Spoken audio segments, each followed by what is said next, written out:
On a quiet evening in late 1979, Jack and Janet stood on the balcony. The storm had passed, leaving the air crisp and the stars exceptionally bright. "It's been a long road from that first beer at the Beagle," Jack said, wrapping his arms around his wife. "And a lot of knocks on the door," Janet added.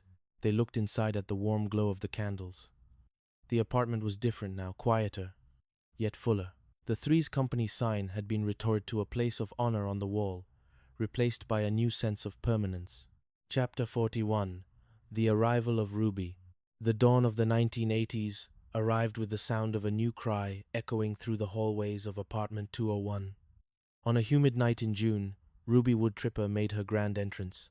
She was a bundle of velvet energy, with Jack's mischievous eyes and Janet's quiet resolve. The transition to parenthood was a whirlwind of neon-colored teething rings and the persistent smell of baby powder. Jack, who could manage a kitchen staff of 20, found himself completely at the mercy of a 7-pound infant who refused to sleep past 4 a.m. "Jack, the bottle," Janet whispered in the dark, her voice thick with exhaustion. "I'm on it," Jack groaned, stumbling into the kitchen. He found himself humming the old Beagle theme song to Ruby as he rocked her back to sleep. "Come and knock on our door, little one. We've been waiting for you." Mr. Furley, who lived below, began a new ritual of knocking on the ceiling with a broomstick, not to complain, but to rhythmically sync with the baby's crying. He even brought up a hand-knit sweater that was several sizes too large and bright orange. "It's a classic color, Jack," Furley insisted. "Brings out the eyes." Chapter 42. Uncle Larry's School of Life. Larry Dallas took his role as honorary Uncle Larry with terrifying enthusiasm.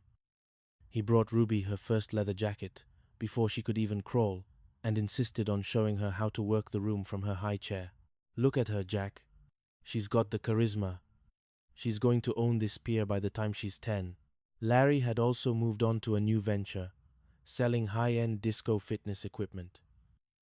This meant the apartment was often filled with leg warmers and synthesizers. "Larry, please," Janet said, moving a set of neon dumbbells away from the crib. "It's the 80s, Janet. Everything is about energy. Everything is about the hustle."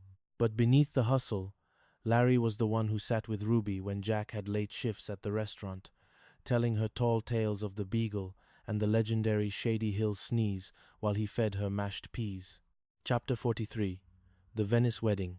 In the spring of 1982, the triad gathered once more, but this time it was in the small, overgrown garden of a bungalow in Venice. Cindy and Toby were finally tying the knot. It was a wedding that reflected its couple, beautifully chaotic. The flower girl was a 3-year-old Ruby who decided halfway down the aisle that the rose petals were actually for eating. Cindy tripped twice over her own train, and Toby accidentally dropped the ring into a potted fern. But as they stood together, surrounded by the scent of the ocean and the sound of wind chimes, the love was undeniable. "I promise to always catch you when you fall," Toby said, his eyes shining. "Even if I'm the one who tripped you," Cindy laughed through her tears. "And I promise to always keep trying to balance our life, even if the math never quite adds up." Jack and Janet watched from the front row, holding hands. They saw in Cindy and Toby the same spark that had ignited in apartment 201 all those years ago, a testament that the lovable space wasn't a place, but a state of mind. Chapter 40I. The Changing Tide. As the mid-80s approached, the gold and salt of Santa Monica began to face a new threat: gentrification. Large corporations were eyeing the coast, looking to replace the charming, weathered stucco buildings with glass and steel luxury condos. A letter arrived for the tenants of their building. A new developer, a subsidiary of a company that sounded suspiciously like Julian Vane's old associates, had purchased the building and intended to convert it into high-end residences. "They can't do this," Jack shouted, slamming the letter on the table. "The notice says we have 6 months, Janet said, her face pale. "Unless we can prove the building has historical significance, or if we can fight the zoning board." The apartment, which had survived Max's temper and Sebastian's pride, was now facing an enemy it couldn't see or touch. The bottom line. Chapter 45. The Final Stand. The tenants organized, Jack, Janet, and Larry led the charge. They turned the Regal Beagle into a war room. They gathered signatures from the neighborhood, held rallies on the pier, and even managed to get a local news station to do a segment on the heart of Santa Monica. The turning point came at a public hearing. A representative for the developers stood up, showing slides of sterile balconies and lifestyle amenities. Jack stood up to speak.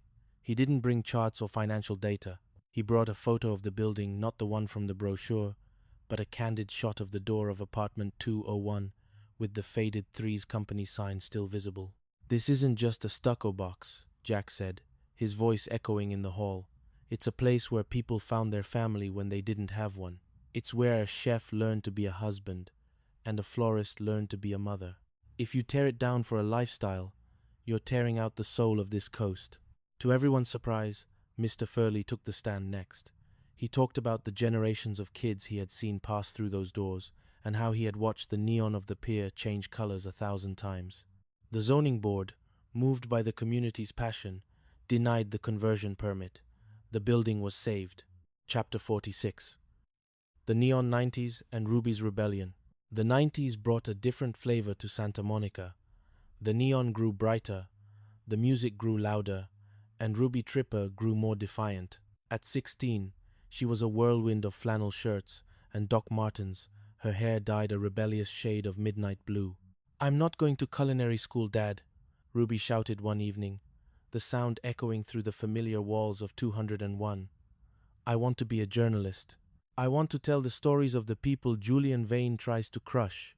Jack, now the owner of his own signature bistro, The Rendezvous, stood in the kitchen, a wooden spoon in hand.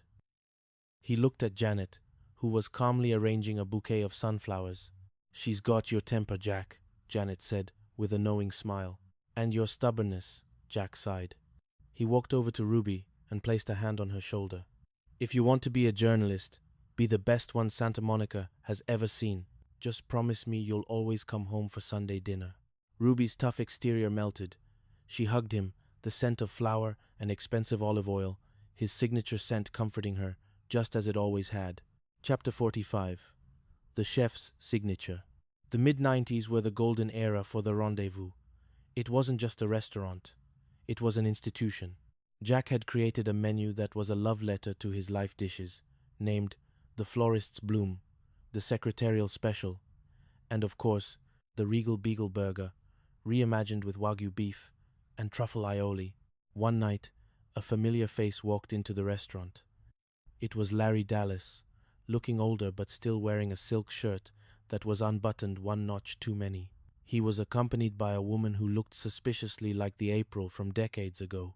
"Jackie, look who I found in San Diego," Larry beamed. It was April. She had become a successful interior designer and had finally escaped the shadow of Max. They spent the night reminiscing, the laughter flowing as easily as the wine. As they closed the restaurant, Jack realized that while the decades changed, the people who mattered stayed within reach. Chapter 48. Petals and Memories. Janet's flower shop, the Rose Garden, had also evolved. It was now the premier florist for the Malibu elite, but Janet still kept a small corner for the neighborhood kids who wanted a single carnation for their mothers.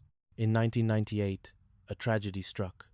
Mr. Furley passed away peacefully in his sleep, his orange hand-knit sweater still draped over the foot of his bed. The apartment building felt strangely silent without the rhythmic banging on the ceiling. At the memorial service held at the Shady Hills Funeral Home, in a moment of poignant irony, Jack stood up to speak. He wasn't just a landlord, Jack said, his voice thick with emotion. He was the first one to knock on our door and give us a chance. He taught us that home isn't about the rent you pay, but the family you build within the walls. The residents of the building decided to buy the property together, forming a co-op to ensure that the stucco building would always remain a sanctuary for the dreamers of Santa Monica. Chapter 49. The New Millennium and the Empty Nest. The year 2000 arrived with fireworks over the pier and a quiet realization in apartment 201. Ruby had graduated from college and accepted a position at a major newspaper in Chicago. The night before she left, the triad Jack, Janet, and an ever-present Larry sat on the balcony. "It's going to be so quiet," Cindy said, having popped over with a batch of farewell cookies that were only slightly overbaked. "The silence is just a new kind of melody," Janet whispered, leaning her head on Jack's shoulder. They watched Ruby pack her last suitcase. The girl who had grown up in the green room was now stepping out into a world that was faster and louder than the one they had known. But as she walked out the door, she stopped and touched the Threes family sign. "I'll be back for dinner," she promised. Chapter 50. The Golden Anniversary of the Heart. In 2005, Jack and Janet celebrated their 25th wedding anniversary. They didn't want a gala or a fancy party. They wanted a rendezvous.